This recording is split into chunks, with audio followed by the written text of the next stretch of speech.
Hi, hello, and welcome to yet another episode of IPL Titbits with Gully Cricket. So, Shash, hi. It was Yeah, a hi. double header yesterday. So, Yeah, let's start with the first match. It was between KKR and Gujarat. So, Gujarat started the batting and yet again lost a quick wicket. And we saw Hardik step up and come in at three. So, a correct. flexible player, gives an all-round performance. And whenever the team needs him, he steps in, doesn't he? Yes, definitely you can say he's sort of taken the responsibility of the captaincy as well. He's taken it quite seriously is what I would like to say. And it's sort of showing in his performances as well because every time when you're losing an early wicket, it doesn't actually, you know, like let's say, what do you say? Like the team doesn't feel comfortable, because everyone would want to get off to a good start. And if it's not happening on a regular basis, then you got to sort and try and figure out, okay, like what you got to do. But saying that, I think Hardik again, is showing that he's in really good form. Playing consistently and getting big scores, and also putting his team in a winning position. Uh, they're winning most of the games, so that says a lot about his contribution. Yeah, so rest everyone did not contribute much, and it was just Hardik who scored a not double century, half century, Yeah. and got them to a good total. So Mm, yeah, in that inning we also saw another record. In the last over, 4 wickets in an over by a pacer. This has happened mm, for the third time this season that we got 4 wickets in an over, but it's mm. happening for the first time in IPL that a pacer has taken 4 wickets in. Don't you think Russell deserves to bowl little more? Like, isn't he being underutilized as a bowler? It depends again. If I have to be very honest, like he's been a little inconsistent in his performances in terms of bowling, but definitely when you get 4 wickets in an over in the last over, uh, so the fielding team walks back into the dressing room with a lot of confidence because that you have definitely stalled the progress or the momentum of the batting team by taking so many wickets. So in that way, I would say it's great for the fielding team. And Russell has picked up wickets on and off, and yeah, you can sort of say that with the options that they have, maybe sometimes he's a little underutilized. But more than his bowling, I think he's known for his batting exploits. Yes. So with batting or with bowling, is known for the death over kind of player because he Yeah. takes wickets in the death and he also scores a lot of runs in the death. So now talking about the KKR death batting actually, they needed 37 of three and 29 off two, and on both the Mm. occasion, Umesh took single of the last ball and was on strike at the start of the over, which is not something we see often with tailenders. So is this the Mm. kind of confidence that KKR and especially Russell is showing in Umesh's hitting abilities? Yeah, might be the case. I think they are practicing in the nets, and he might be hitting the ball well compared to what he was doing before.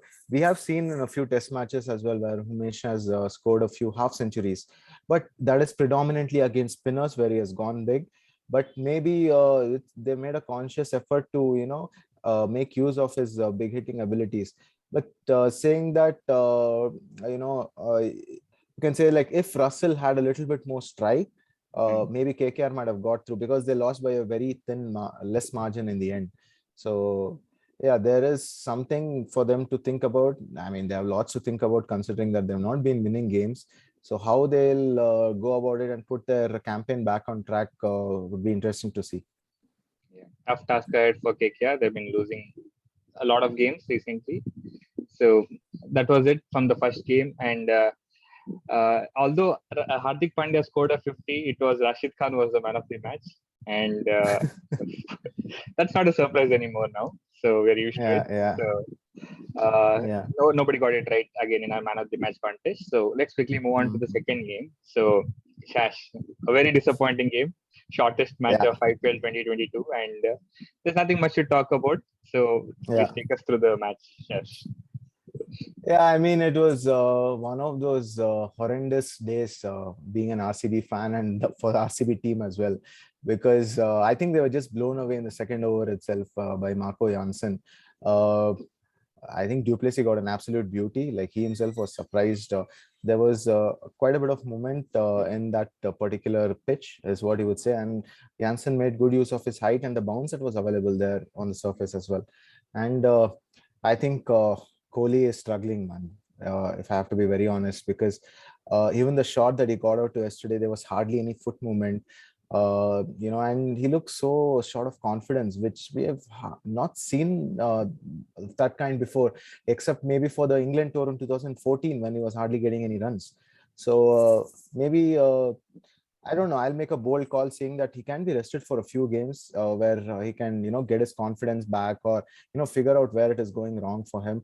And as I've been mentioning, I think the top order trouble needs to be sorted out sooner rather than later, because if that doesn't happen, then you will find yourself in difficult situations more often than not.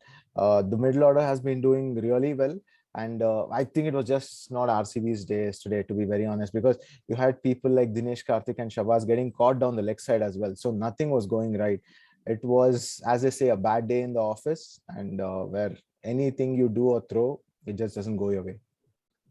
All right. So yeah, that was pretty disappointing from Kohli. You've seen him get out that way in Test matches, but not in IPL. So Yeah. another edge, and the second slip takes it.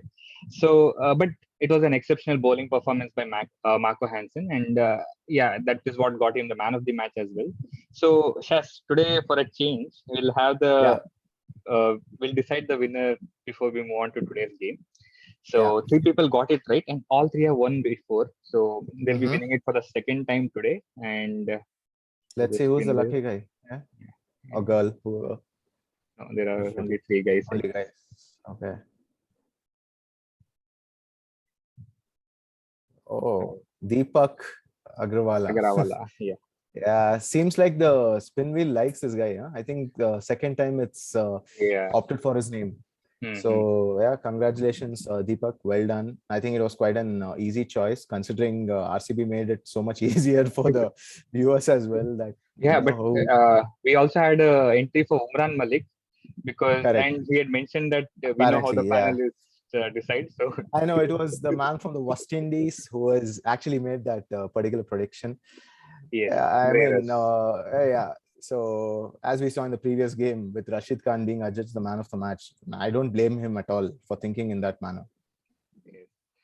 So congratulations, Deepak, and let's move on to today's game. Shash, today is a Sunday, but we have only one match Only today. one game. Yeah, Hmm. Mumbai will be playing their first match of this season at the Fortress, where they win almost 2 out of every 3 games. They have around 63% win percentage. In Wankhede, Yes, today the match is at Wankhede.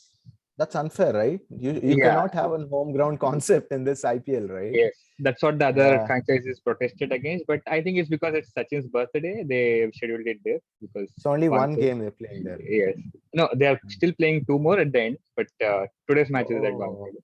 Yeah. but So I would say that's definitely, unfair. Yeah. yeah, but definitely Mumbai will be looking to play their best level and give them a win on their mentor's big day, right? Yeah, definitely. I mean, if there is one thing that they require very desperately is a win, because I think they came pretty close to achieving that in the last game, if not for Dhoni's heroics again. Yeah, but they've been struggling as a team. It's a known fact. They're not been able to get the combinations right, be it with the Indian players or with the foreign players. And I think they've tried. They've rested a few players, or like dropped them and then got them back again. So I think it's all about looking ahead for the next season for them and try and build a core. Though it will not be easy, I would say, against the Lucknow Super Giants, who have actually been doing quite well as a team. And they have some powerhouse players as well. They look like a pretty strong unit. So Mumbai have their work cut out, trying to beat the Lucknow Super Giants. Yeah. So talking about Lucknow, now Decock is like kind of struggling, and I think he has some lower back issues. He might miss today's Okay. game. Okay. And but the other opener, Rahul, he is the big man today.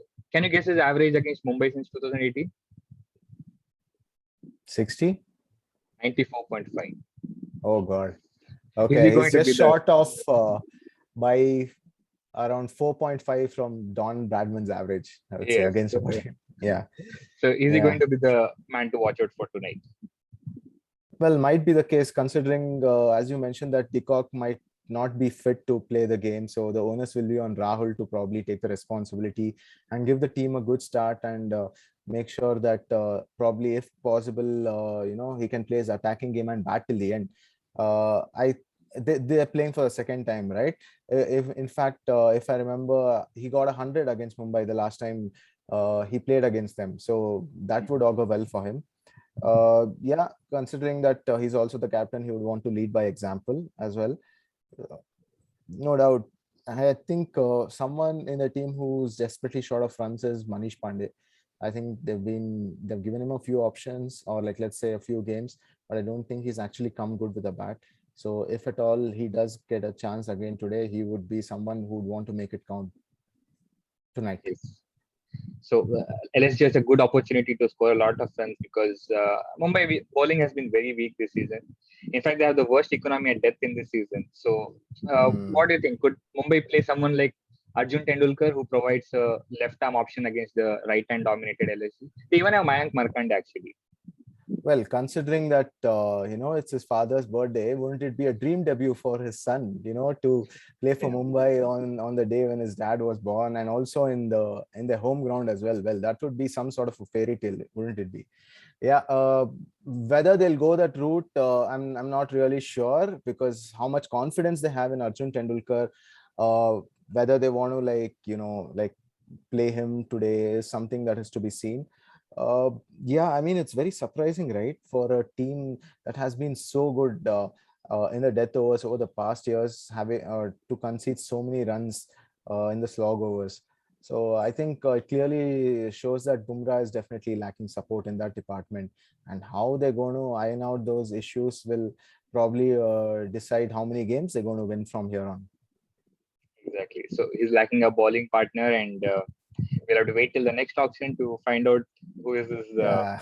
perfect death bowling partner. And that's it, guys. That's it from today's match. So we already have declared the winners. It's somewhere at the middle of the video. So Yeah, do watch the video. surprise. Yeah. So do watch the video. But don't forget, we do have the contest today again.